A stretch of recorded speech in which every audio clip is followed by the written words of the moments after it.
하나님은 너를 만드신 분 찬양 드리면서 예배를 시작하겠습니다.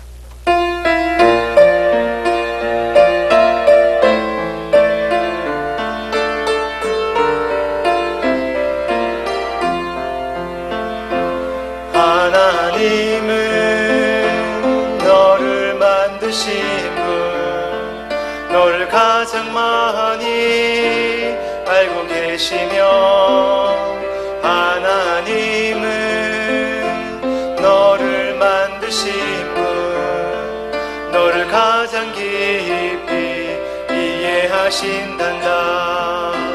하나님은 너를 지키시는 분, 너를 절대 포기하지 않으며, 하나님은 너를 지키시는 분, 너를 가지 않고 지켜보신단다. 그의 생각 셀 수 없고 그의 자비 무궁하며, 그의 성실 날마다 새롭고 그의 사랑 끝이 없단다.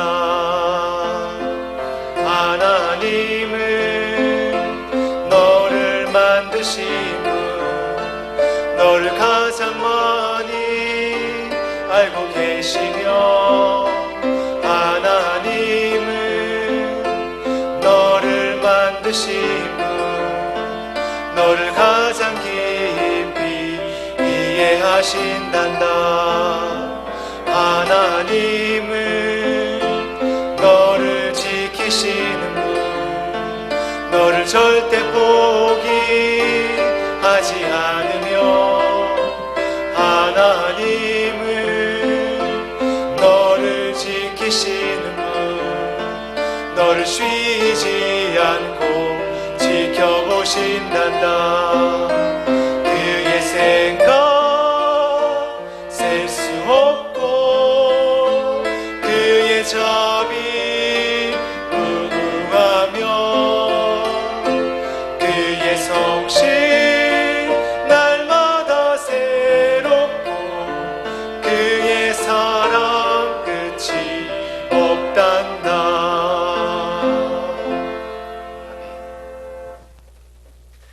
오늘은 부활절 둘째 주일입니다. 부활은 하나님이 행하신 가장 궁극적이며 가장 완전한 생명 사건입니다. 이제 우리 모두 생명의 주인이신 하나님께 예배 드리겠습니다. 하나님은 영이시니 예배하는 자가 영과 진리로 예배할지니라. 아멘.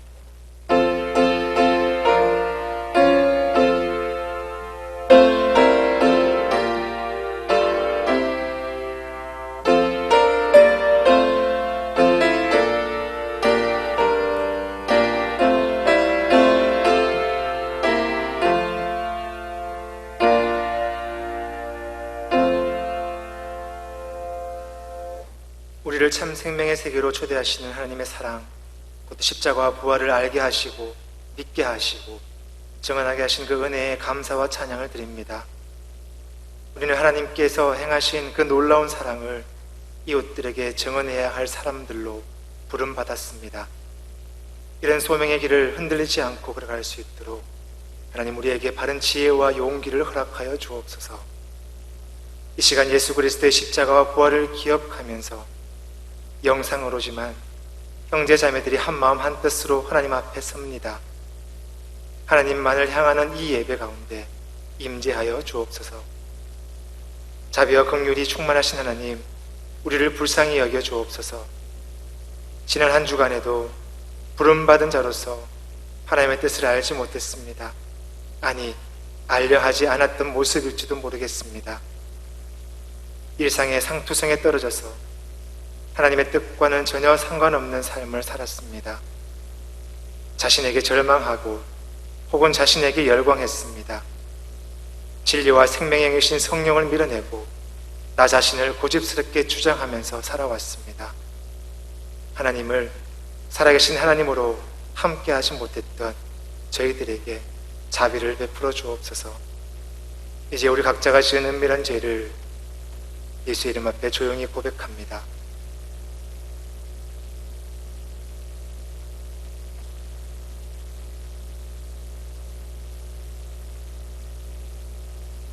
오라 우리가 서로 변론하자.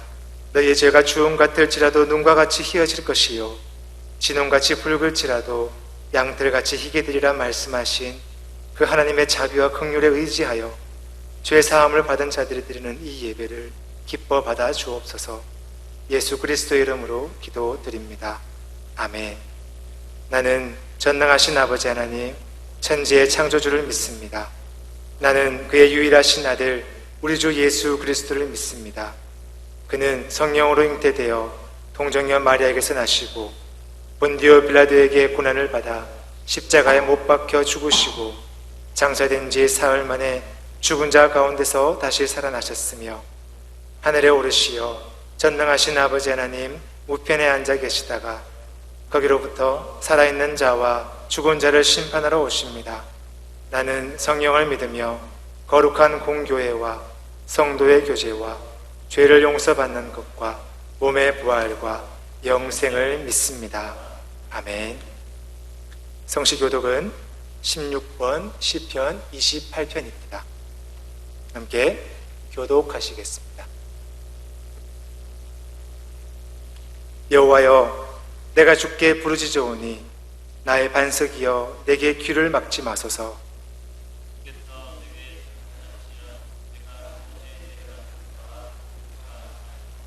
내가 주의 지성소를 향하여 나의 손을 들고 주께 부르짖을 때에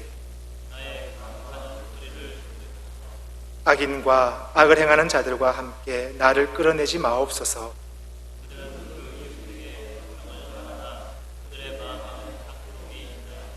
그들은 여호와께서 행하신 일과 손으로 지으신 것을 생각하지 아니하므로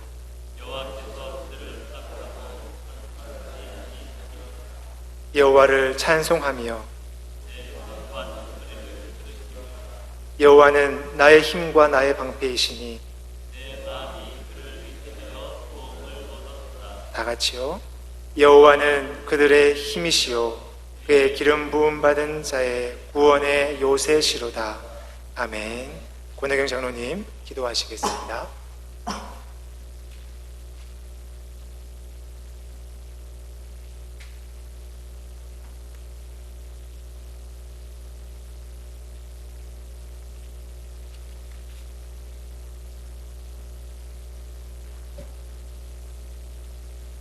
우주 만물을 말씀으로 창조하시고 다스리시는 살아계신 하나님 아버지, 하나님 지으신 아름다운 세계를 계절마다 새롭게 하시는 하나님의 오묘하신 섭리를 찬양합니다. 거룩한 주일을 허락하사 십자가를 지시고 피 흘리신 주님의 은혜와 인자하심을 찬양하며 감사할 수 있도록 복을 허락하여 주시니 감사드립니다. 사랑해 주님, 예배로 나아가면서 우리의 허물을 참회하오니 용서하여 주시옵소서.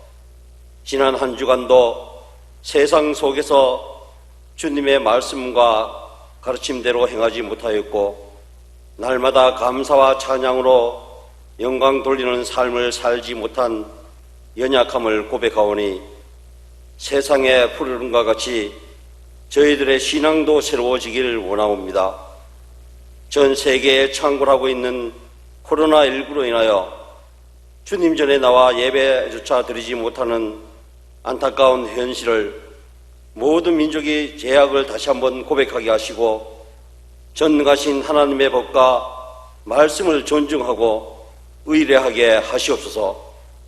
정부의 조치에 대한 아쉬움은 있지만 십자가의 아픔의 고난이 지나야만 부활의 아침이 찾아오듯이 견디기 힘든 고난을 겪은 후에 밀려오는 환희와 구원의 빛을 주시고 혼돈과 불안을 이길 새 힘을 주시길 원하옵나이다. 그동안 많은 재난 가운데서도 우리를 지켜주신 하나님, 온 국민이 하나가 되어서 이 위중한 상황을 극복하게 하시고 모든 재원과 국민들의 마음이 하나가 되어서 하루속히 안정된 국가, 정상적인 생활로 회복되게 하시옵소서.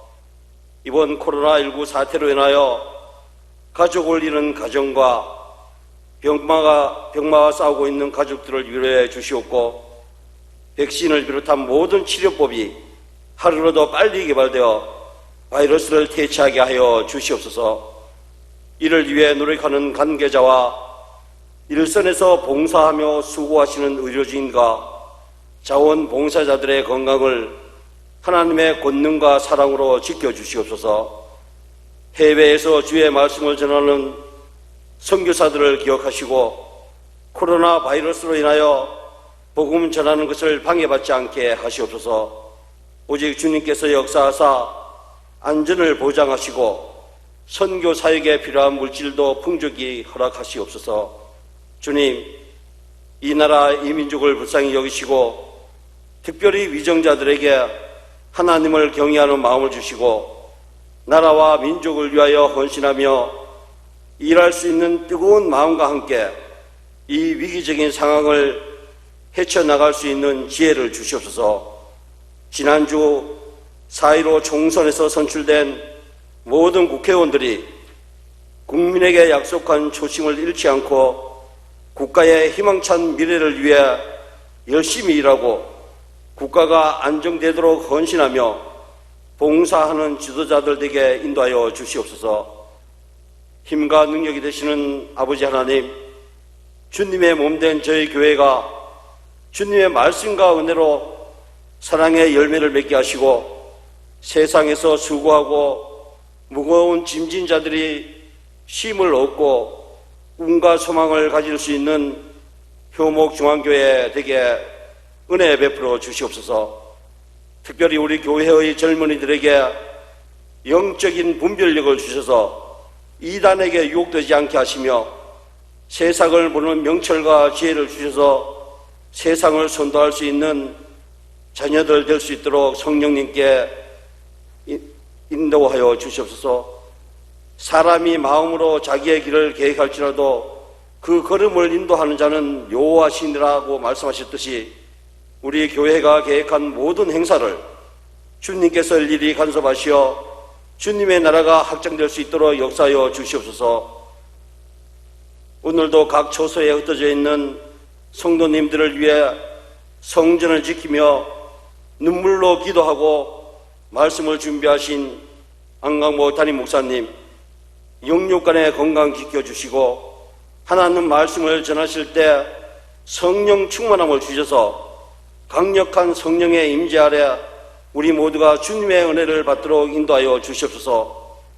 말씀의 씨앗이 우리 가슴 가운데 뿌려져 새로운 싹을 틔우고 알찬 열매를 맺을 수 있게 하여 주시옵소서. 특별히 예배를 돕는 많은 봉사자들과 모든 교육자님들에게도 피곤치 않게 건강 지켜주시고 은혜를 더하여 주시옵소서. 매주 교회와 성도님들의 안전한 예배를 위해 기도하고 의논하는 우리 당회원들에게 지혜를 허락하여 주시고 모든 항존직들에게도 성령님 함께 하셔서 건강 지켜주시고 맡겨진 사명 잘 감당케 인도하여 주시옵소서. 병상에서 예배드리는 성도님들이나 물질적 어려움으로 근심 걱정에 쌓인 모든 성도님들에게 주님의 은혜가 풍족하게 채워지기를 원합니다. 모든 성도님들이 교회에 출석하여 한자리에 모여 찬양하며 말씀을 듣는 공예배의 즐거움이 하루속히 찾아오게 하시옵소서. 사랑이 많으신 하나님 아버지, 오늘도 영상을 통하여 선포되는 말씀을 듣는 우리들에게 삶을 살아갈 때 꿈과 비전을 갖게 하시고 이 어려운 환경을 극복하는 은혜의 시간 되게 하시옵소서. 부활절을 보내고 새로운 삶으로 승리하기를 원하는 모든 성도님들의 가정과 하시는 사업과 직장 위에 하나님의 돌보심과 보호하심이 있기를 원하오며 우리를 구원하시기 위해 기꺼이 십자가의 길을 가신 예수 그리스도의 이름으로 기도드리옵나이다. 아멘. 하늘에 계신 우리 아버지, 아버지의 이름을 거룩하게 하시며 아버지의 나라가 오게 하시며 아버지의 뜻이 하늘에서와 같이 땅에서도 이루어지게 하소서. 오늘 우리에게 일용할 양식을 주시고 우리가 우리에게 잘못한 사람을 용서하여 준 것 같이 우리 죄를 용서하여 주시고 우리를 시험에 빠지지 않게 하시고 악에서 구하소서. 나라와 권능과 영광이 영원히 아버지의 것입니다. 아멘.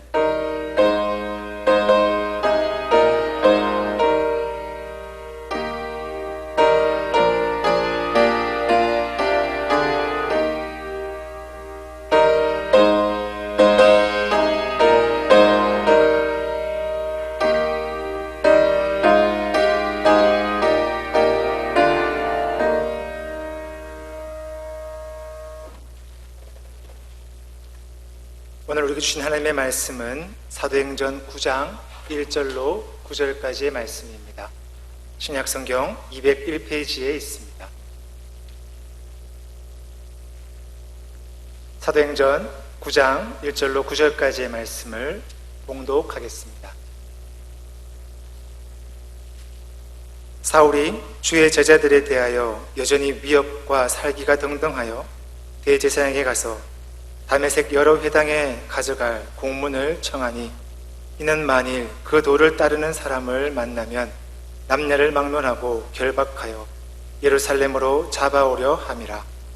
사울이 길을 가다가 다메섹에 가까이 이르더니 후련히 하늘로부터 빛이 그들 둘러 비추는지라. 땅에 엎드려져 들음에 소리가 있어 이르시되 사울아 사울아 내가 어찌하여 나를 박해하느냐 하시거늘 대답하되 주여 누구시니이까? 이르시되 나는 내가 박해하는 예수라. 너는 일어나 시내로 들어가라. 내가 행할 것을 내게 이를 자가 있느니라 하시니 같이 가던 사람들은 소리만 듣고 아무도 보지 못하여 말을 못하고 서 있더라. 사울이 땅에서 일어나 눈을 떴으나 아무것도 보지 못하고 사람의 손에 끌려 다메섹으로 들어가서 사흘 동안 보지 못하고 먹지도 마시지도 아니하니라. 아멘. 할렐루야. 하나님이 우리와 함께 하십니다. 그 임마누엘의 하나님이 우리와 동행하십니다. 이 믿음으로 하루하루 승리하는 저와 여러분 되시기 바랍니다. 기도하겠습니다. 하나님 아버지, 임마누엘의 하나님 아버지, 우리를 지켜주시고 우리를 선한 길로 인도하여 주시옵소서. 이 고난이 도리어 우리에게 유익이 되게 하여 주시옵소서. 거룩한 주일 주님 앞에 나왔습니다. 예배 가운데 나왔습니다. 우리 심령을 주님께서 붙들어 주시고 성령으로 강건케 하시며 예배 가운데 말씀 가운데 한량없는 은혜를 부어 주시옵소서. 말씀 가운데 온전히 순종케 하여 주시옵소서. 예수님의 이름으로 기도하옵나이다. 사람이 변화되는 게 참 어렵습니다. 반면에 변질되는 것은 참 쉽습니다. 변화와 변질의 차이를 잘 아실 겁니다. 변화는 긍정적인 방향으로 바뀌는 것이고 변질은 부정적인 방향으로 바뀌는 것입니다. 왜 변화는 어렵고 변질은 쉽습니까? 우리 인간 속에 불의가, 죄성이 있기 때문입니다. 그러므로 인간이 사악해지기는 쉬워도 선량해지기는 어렵습니다. 지식으로 인간이 변화된다면 벌써 세상은 천국으로 변했을 것입니다. 오히려 배운 사람들이 사악한 경우가 많지 않습니까? 배운 사람들이 큰 도둑이 되는 것이 비일비재합니다. 법과 제도로도 인간이 변화되기 어렵습니다. 그 법이 만들어져도 인간이 얼마나 간교한지 그 법망을 요리조리 잘 피해 나가지 않습니까? 이런 얘기가 있습니다. 어떤 사람이 배운 게 없어서 돈 버는 게 힘들어서 좀도둑 노릇을 하다가 교도소에 갔습니다. 교도소에 갔더니 이것저것 많이 가르쳐 줍니다. 그래서 잘 배우고 출소를 했습니다. 배운 대로, 익힌 대로 사회에 잘 적응해서 좋은 사람이 되었으면 좋겠는데 또 재범을 합니다. 그런데 이번에는 죄목이 바뀌었습니다. 공문서 위조 및 사기입니다. 교도소에서 글 좀 배웠거든요. 배웠더니 다른 제목으로 죄를 범하는 겁니다.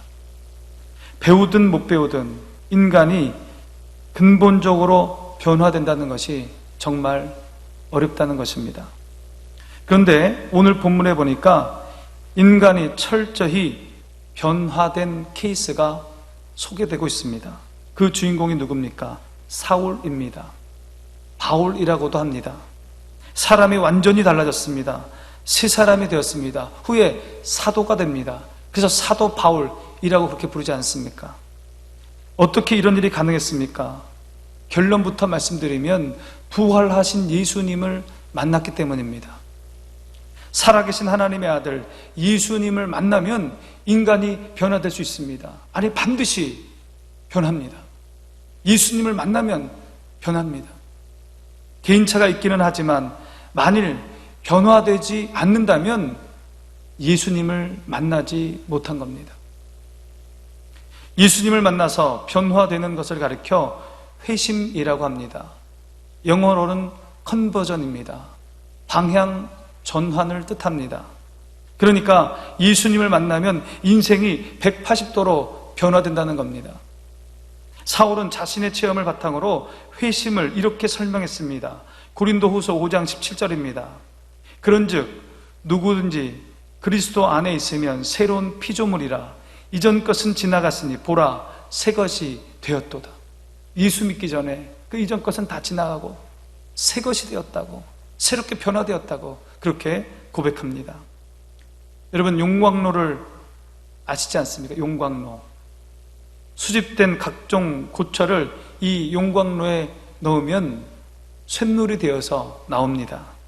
이 쇳물로 전혀 다른 새로운 것을 만들어냅니다. 그게 용광로입니다. 이런 말이 있습니다. 예수님은 인간을 변화시키는 용광로이다. 예수님께서 부활과 생명의 능력으로 인간을 변화시켜 주십니다. 새롭게 창조해 주십니다. 우리 인생이 예수님을 만나면 고물 인생에서 신품 인생으로 바뀌는 겁니다. 개인도, 가정도, 민족도, 세계도 예수님을 만나면 변화됩니다. 회심 이전에 사울의 모습은 어땠습니까? 사도행전 9장 1, 2절 말씀을 우리 함께 봅니다. 사울이 주의 제자들에 대하여 여전히 위협과 살기가 등등하여 대제사장에게 가서 다메섹 여러 회당에 가져갈 공문을 청하니 이는 만일 그 도를 따르는 사람을 만나면 남녀를 막론하고 결박하여 예루살렘으로 잡아오려 함이라. 이 사울의 모습이 눈에 선하게 그려집니다. 살기 등등하고 흉악한 인간의 모습입니다. 초대교회 집사 스데반의 순교 현장에서 이 사울이 있었습니다. 스데반을 죽이는데 찬성패를 던지고 씩씩거리며 서 있었던 사람이 바로 사울입니다. 이제는 본격적으로 예수 믿는 사람들을 체포해서 예루살렘으로 압송하는 그 일에 발벗고 나섭니다. 다메섹에는 당시 30에서 40개의 유대인 회당이 있었다고 합니다. 한 4만 명의 유대인들이 그곳에서 있었다고 합니다. 그들 중에 예수님을 믿는 사람들이 늘어나고 있다는 그런 정보를 받게 됩니다. 그 정보를 입수한 사울은 대제사장에게 체포영장을 발부받아 체포 여행에 나선 겁니다. 그런데 체포하러 간, 예수 믿는 사람을 잡으러 간 사울이 다메섹에 들어가서 한 일이 무엇입니까? 사도행전 9장 20절의 말씀을 우리 함께 봅니다. 즉시로 각 회당에서 예수가 하나님의 아들이심을 전파하니, 이상한 일이 벌어집니다. 예수 믿는 사람을 잡으러 간 사울이 오히려 예수님은 하나님의 아들이라고 그렇게 구세주라고 증거를 합니다. 박해자가 전도자가 됩니다. 그의 소문을 들은 사람들이 깜짝 놀랍니다. 사도행전 9장 22절입니다.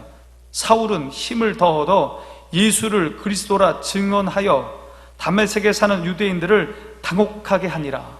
유대인들이 당혹했다는 거예요. 핍박자 사울이 예수님의 복음을 전하는 복음 증거자가 되었으니 당황하고 당혹하지 않았겠습니까? 유대인들이 당혹해할 정도로 사울은 너무너무 변해 있었습니다. 얼마나 놀라운 일입니까? 사람이 변해도 이렇게 변할 수 있나? 그렇게 생각할 정도였습니다. 그런데 그의 변화는 여기서 끝나지 않습니다. 나중에 이방인의 사도가 되고 이방인의 선교사가 되어서 전 세계를 누비며 복음을 전파합니다.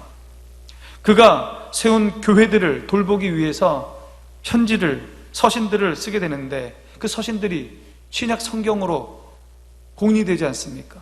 신약 성경의 3분의 1이 사도 바울이 쓴 편지입니다. 오늘의 서구 문명과 세계 선교의 기초가 바로 그의 변화로 인하여 시작된 것입니다.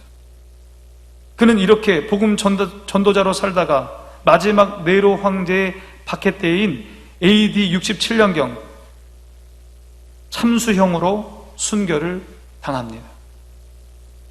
이와 같이 놀라운 변화를 경험한 바울을 가리켜 역사가 A. 토인비는 이렇게 평가합니다. 바울을 싣고 가는 배는 유럽을 싣고 가는 배였다. 그가 복음을 증거하다 죄수의 모습으로 로마에 압송된 것 같지만, 그러나 사실은 로마를 통해 유럽 전 지역으로 복음이 확산되므로 유럽을 기독교 문명으로 변화시키는 놀라운 사건이었다는 겁니다. 바울을 싣고 간 그 배가 유럽 전역에 복음이 전해지는 그런 배였다는 겁니다. 이처럼 사울의 변화는 엄청난 것이었습니다. 그가 어떻게 변했습니까? 어떻게 이렇게 변했습니까? 부활하신 예수님을 만났기 때문입니다. 그것 말고는 설명할 길이 없습니다. 본문 3절 이하를 보면 사울이 부활하신 예수님을 만난 사건이 기록되어 있습니다. 역사가 요세푸스의 기록에는 네로 황제 시대에 다메섹에 10,000명 정도 되는 그리스도인이 살고 있었다고 그렇게 기록되어 있습니다. 예루살렘에서의 교회 파괴 작업이 소기의 목적을 달성한 것으로 생각한 사울은요, 당시 최대의 그리스도인 피난 지역이었던 다메섹으로 찾아가서 그곳의 교회도 파괴시킬 무서운 계획을 진행하고 있었습니다. 사울과 그를 호위하던 호위병들은 약 240km에 걸친 그들의 여행을 거의 맞춰가고 있었습니다. 한 일주일 동안 걷고 있었습니다. 다메섹을 향해 가고 있었습니다. 그들이 정오쯤 되어 사막으로 둘러싸인 아름다운 오아시스인 다메섹에 가까이 이르렀습니다. 그때에 무슨 일이 일어납니까? 3절 말씀 우리 함께 봅니다. 사울이 길을 가다가 다메섹에 가까이 이르더니 호련히 하늘로부터 빛이 그를 둘러 비추는지라. 사울에게 호련히 하늘로부터 빛이 비추었습니다. 그것은 너무나도 압도적인 체험이었기 때문에 사울을 소경으로 만들어 버렸습니다. 그를 땅에 엎드러지게 만들었습니다. 이 광경을 간증한 기록이 사도행전 22장과 26장에 기록되어 있습니다. 사울은 평생 가는 곳마다 이 간증, 예수님을 만난 이 간증을 순간순간 여러 사람들에게 했을 것입니다. 특별히 사도행전 26장 13절을 보면 당시의 상황을 이렇게 간증합니다.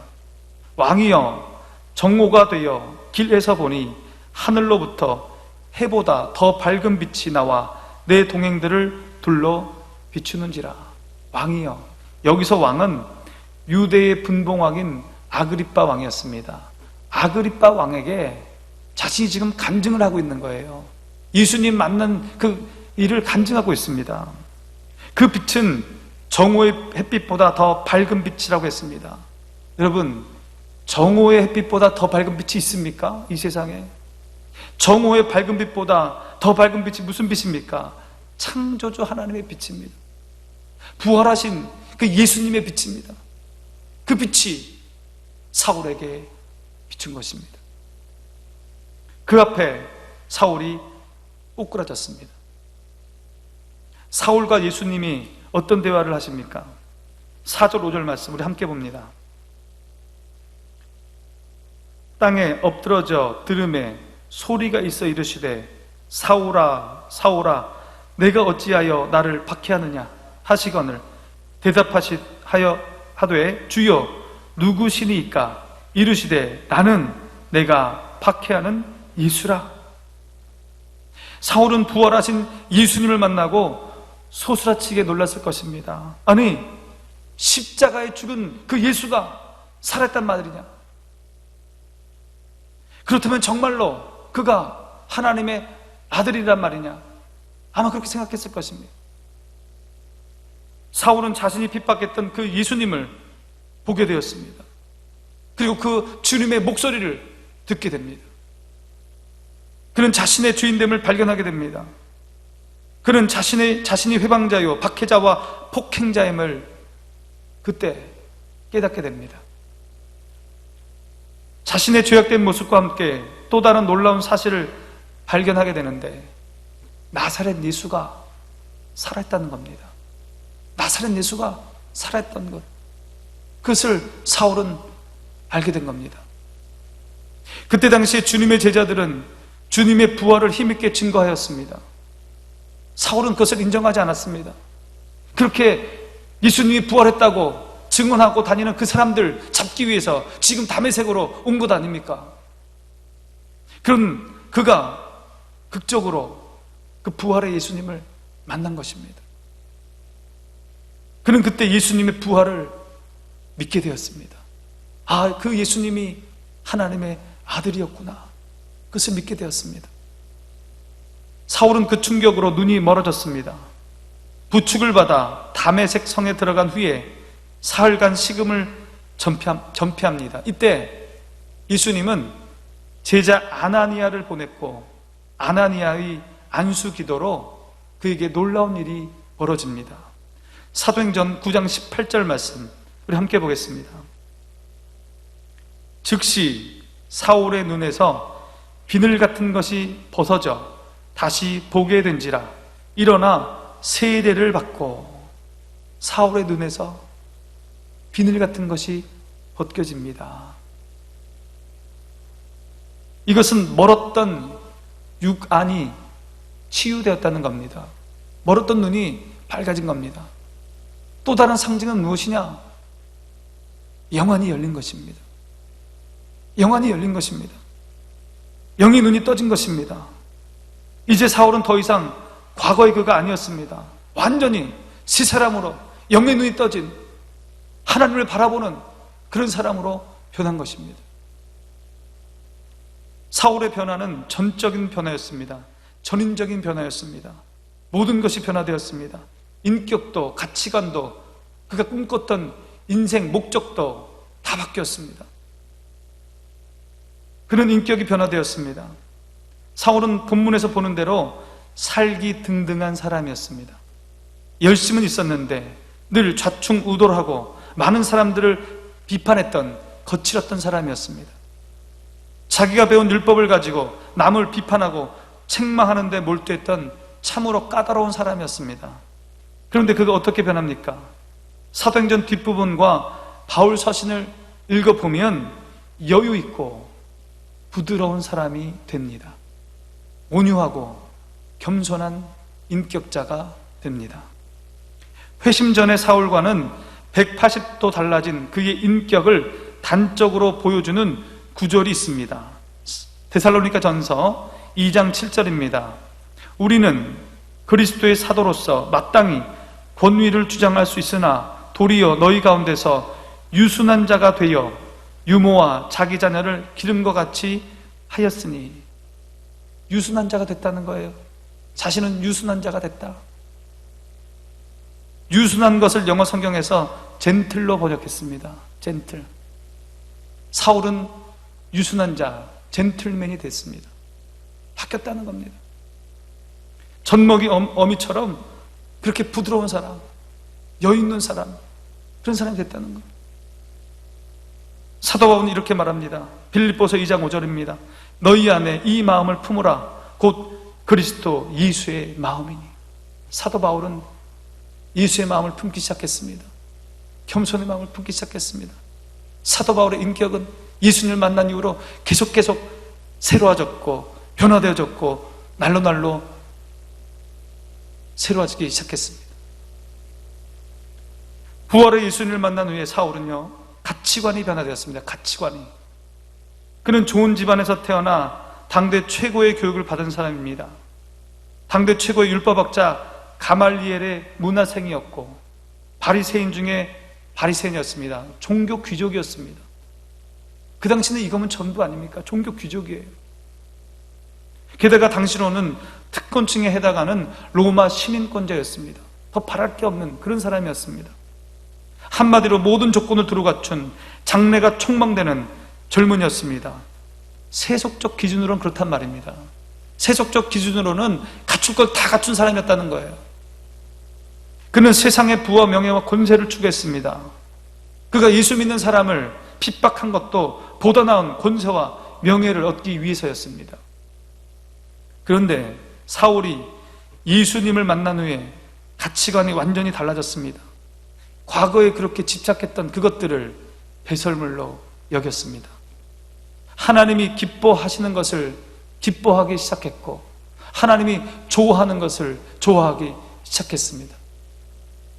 러시아의 문호 톨스토이는 50세의 회심을 체험했습니다.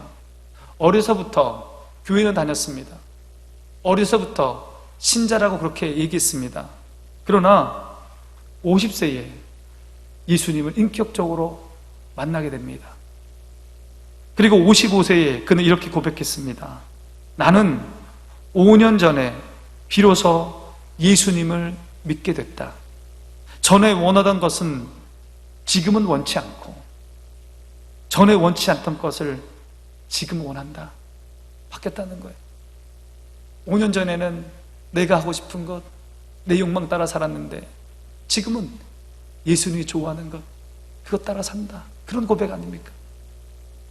가치관이 변화된 것입니다.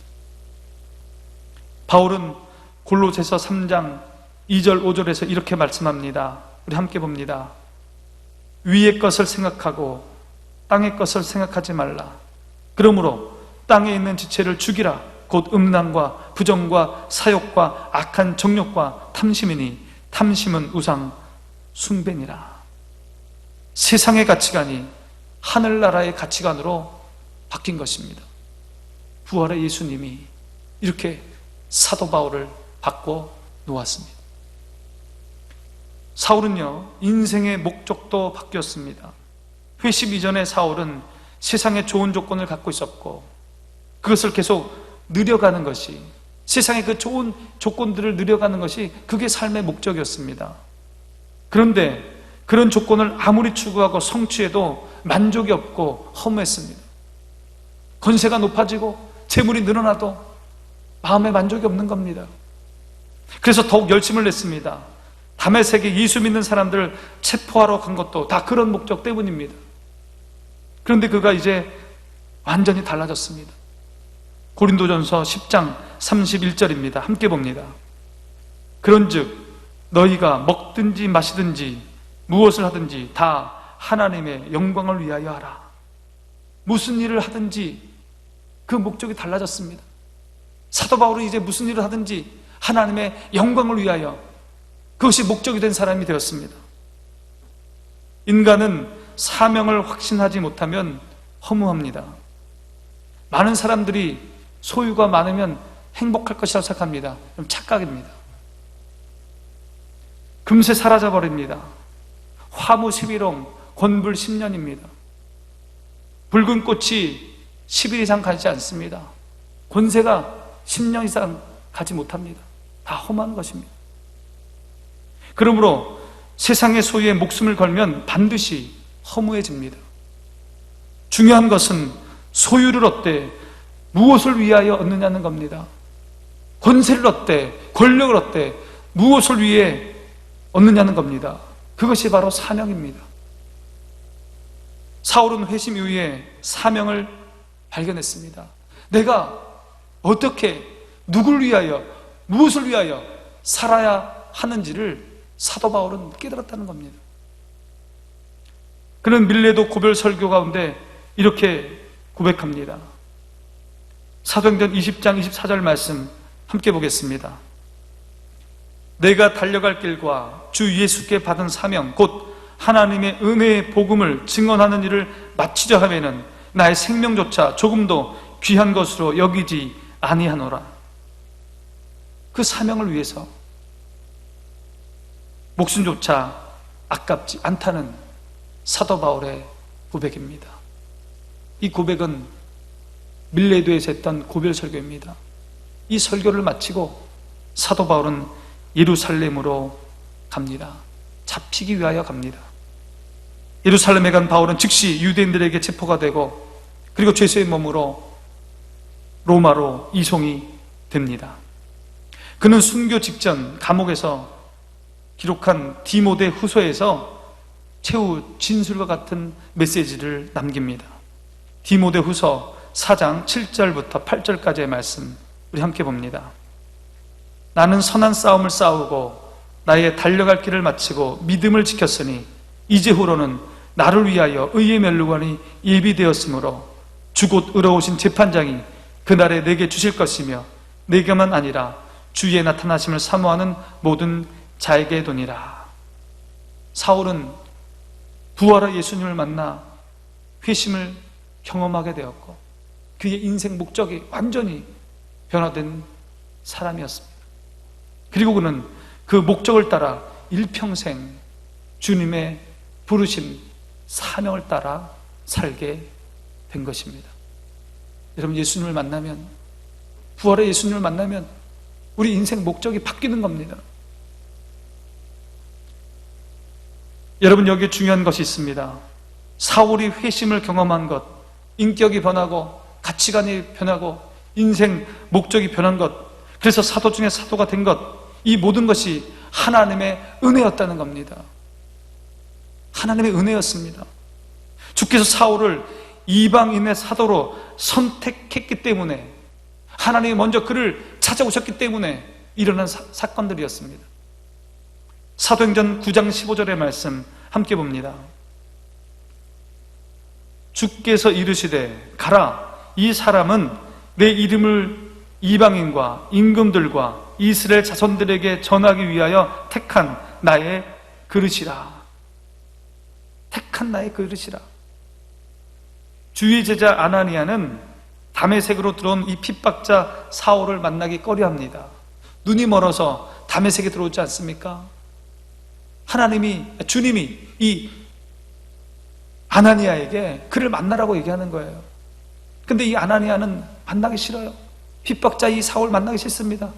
그때 주님이 하신 말씀입니다. 이 사람은 내 이름을 이방인과 임금들과 이스라엘 자손들에게 전하게 하기 위하여 택한 나의 그릇이라. 내가 그를 택했다. 그렇게 주님이 말씀하십니다. 예수님은 사울을 택했습니다. 이방인의 사도로 택했습니다. 우리는 이렇게 말할 수 있습니다. 예수님 어찌하여 악랄한 핍박자입니까? 왜 핍박자를 택하십니까? 이렇게 우리는 얘기할 수 있습니다. 우리는 예수님께서 왜 사울을 택했는지 잘 알 수 없습니다. 이해할 수도 없습니다. 그러나 분명한 것은 예수님께서 사울을 택했기에 그를 만나주셨고 찾아가셨고 그에게 극적인 회심이 일어난 것입니다. 회심을 통해서 인격이 변하고 가치관이 변하고 인생 목적이 바뀌었고 사도 중에 사도가 된 것입니다. 이 모든 것이 예수님의 선택이었습니다. 사도 바울 인생 전체는 하나님의 은혜였습니다. 하나님의 은혜였어요. 그래서 사도 바울은 이렇게 고백합니다. 고린도전서 15장 10절의 말씀입니다. 그러나 내가 나된 것은 하나님의 은혜로 된 것이니 내게 주신 그의 은혜가 헛되지 아니하여 내가 모든 사도보다 더 많이 수고하였으나 내가 한 것이 아니요 오직 나와 함께 하신 하나님의 은혜로라. 이 모든 것이 하나님의 은혜로라. 이게 사도 바울의 고백입니다. 여러분, 이것이 사도 바울만의 고백입니까? 우리의 고백은 이렇지 않습니까? 여러분, 우리의 고백도 마찬가지입니다. 하나님이 우리를 구원하시고자 선택하셨습니다. 하나님이 우리를 선택하신 것입니다. 선택받을 만한 이유가 없습니다. 조건이 없습니다. 잘난 것이 없습니다. 그런데 하나님이 우리를 선택하셨습니다. 하나님이 우리를 먼저 찾아오셨습니다. 하나님이 우리에게 찾아오셔서 우리를 회심케 했습니다. 우리의 인격이 변하고 가치관이 변하고 인생 목적이 바뀌었습니다. 누가 하신 것입니까? 하나님이 하신 것입니다. 지금 우리가 누리는 이 평화, 이 기쁨 누가 주신 것입니까? 하나님이 주신 것입니다. 하나님이 우리를 변화시키셨습니다. 이 모든 것이 하나님의 한량없는 은혜입니다. 그뿐입니까? 하루하루의 삶이 하나님의 선하신 인도하심이 아니면 우리는 살아갈 수가 없습니다. 하나님이 지키시고 보호하시고 인도하시기에 우리가 살아가고 있는 것입니다. 이 모든 것이 하나님의 은혜입니다. 이 하나님의 은혜를 여러분 깊이 생각하시고 이 은혜에 보답하는 복된 인생으로 그렇게 살아가시기를 소망합니다. 기도하겠습니다.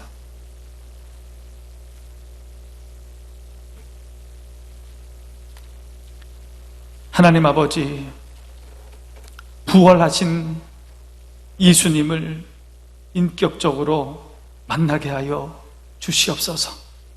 그래서 우리의 인생이 변화되게 하여 주시옵소서.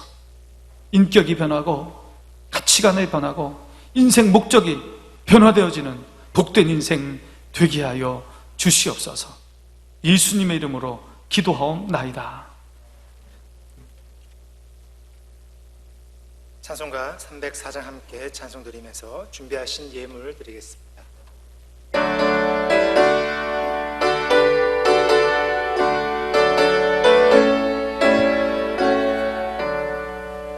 깨끗이 하나님의 사랑 말로 다 영영 못하네.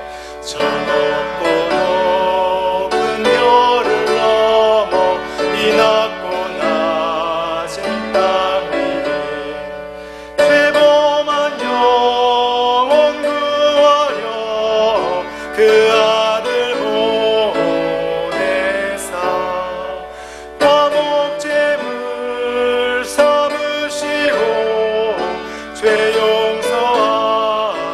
용서하셨네. 하나님 크신 사랑은 증량 다 못하네. 영원히 변치 않는 사랑 성도여 찬양하세. 괴로운 시절 지나가고 땅 위에 영화세할 때 주 믿지 않던 영혼들은 큰 소리 외쳐 울어도 주 믿는 성도들에게 큰 사랑 베푸사 우리의 죄 사했으니 그 은혜 잊을까. 하나님 크신 사랑은 증량 다 못하네. 영원히 변치 않는 사랑 성도여 찬양하세. 하늘을 두루마리 삼고 바다를 먹물 삼아도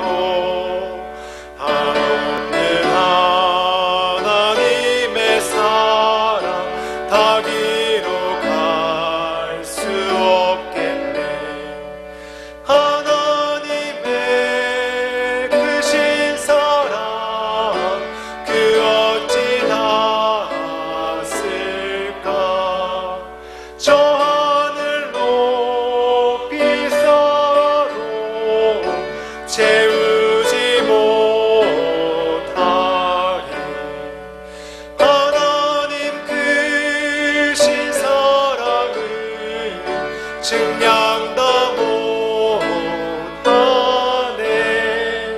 영원히 변치 않는 사랑 성도여 찬양하세.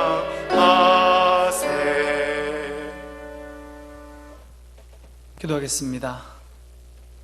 하나님 아버지, 지난 한 주간도 힘들고 어려운 삶 가운데에서 우리를 홀로 두지 아니하시며 구름 기둥과 불 기둥으로 지키시고 인도하심에 감사하여 주일 예물을 드리오니 하나님 이 예물 받아 주시옵소서. 우리 삶 속에 감사할 일이 있어 주님께 감사 예물 드리오니 그 믿음, 그 마음, 그 순전함을 보시고 복의 복을 더하여 주시옵소서. 하나님의 받은 은혜 너무 커 내 생명이 주님께로부터 온 줄을 알고 내 주인이 하나님인 줄 알고 나에게 허락하신 모든 것들, 내 재물, 지식, 또 가정, 사업체, 이 모든 것이 하나님께로부터 온 줄로 알고 11조의 예물을 드리오니 축복의 축복을 더하여 주시옵소서. 생명 살리기 위하여 선교의 예물을 드립니다. 하나님, 이 선교의 예물 생명 살리는데 귀하게 사용되게 하여 주시고 바치는 손길 그 믿음 위에 축복하여 주시옵소서. 여러 가지 명목의 헌금을 드립니다. 무릎으로 기도하며 몸으로 봉사하며 주께 헌신하는 자들을 주님 기억하여 주셔서 하늘의 신령한 복으로 땅의 기름진 복으로 축복하여 주시옵소서. 하나님, 코로나19로 인하여 고통이 참 많습니다. 이때에 하나님의 기쁜 뜻을 발견하게 하여 주시고 이 코로나19가 속히 종식될 수 있도록 우리에게 은혜를 베풀어 주시고 긍휼을 베풀어 주시옵소서. 감염되신 분들 하나님 치료하여 주시옵소서. 고쳐 주시옵소서. 회복시켜 주시옵소서. 저들 돌보는 의료진들에게 땀과 눈물을 주님 기억하여 주시고 그들의 가정과 자녀들에게 축복하여 주시옵소서. 저들의 흘린 땀이 헛되지 않도록 하나님 도와 주시옵소서. 우리 공무원들을 기억하여 주셔서 힘을 주시고 지혜를 주시고 명철을 주셔서 이 어려움을 잘 이겨나가게 하여 주시고 우리 백성들 지혜롭게 하여 주셔서 이 국난을 잘 헤쳐나갈 수 있도록 도와 주시옵소서. 하나님 아버지, 우리 교회 더욱더 믿음에 굳게 서게 하여 주시옵소서. 말씀에 굳게 서게 하여 주시옵소서. 믿음이 흐트러지지 않도록 하여 주시옵소서. 속히 공예배가 회복될 수 있도록 하나님 역사하여 주셔서 예전처럼 주님께 나와 예배하며 기도하며 찬양하며 주의 은혜를 맛볼 수 있도록 주여 도와 주시옵소서. 여러 가지 일들로 힘들고 고통 가운데 있는 성도들, 특별히 물질로 어려워하는 성도들이 많이 싸우니 하나님 피할 길을 열어 주시옵소서. 주여 인내하게 하여 주시고 주의 선하신 인도하심이 우리 성도들 가정 가운데 있기를 소망하오니 하나님 도와 주시옵소서. 예수님의 이름으로 기도하옵나이다. 아멘.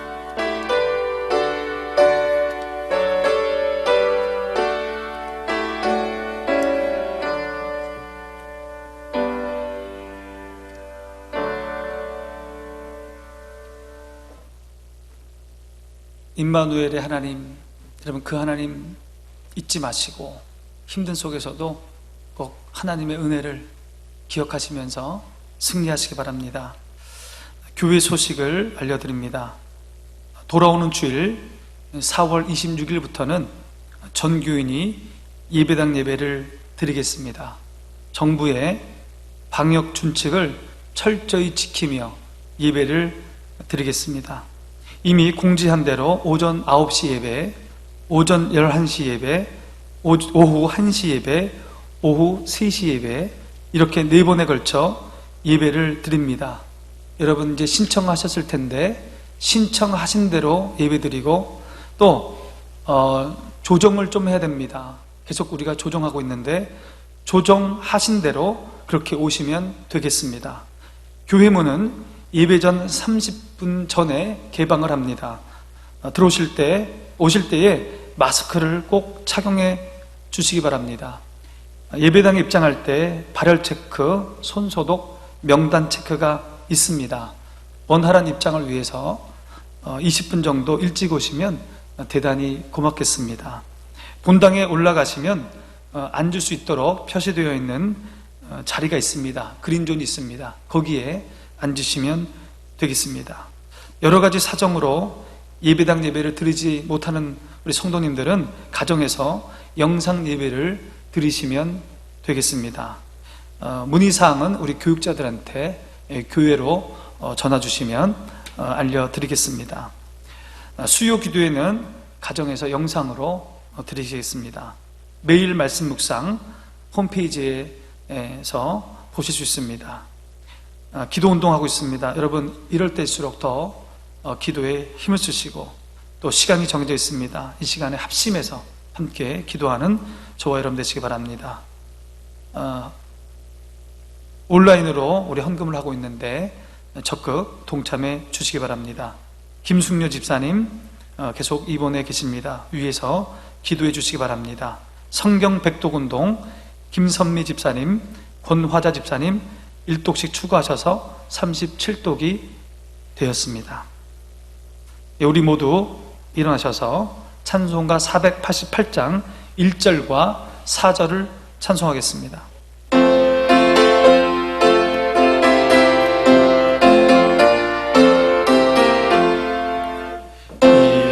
소망 무언가 우리 주 예수뿐일세 우리 주 예수밖에는 믿으리 아주 없도다 주 나의 반석이시니 그 위에 내가 서리라 그 위에 내가 서리라 바라던 천국 올라가 하나님 앞에 배울 때 구주의 의를 힘입어 어여치 바로 서리라 주 나의 반석이시니 그 위에 내가 서리라 그 위에 내가 서리라.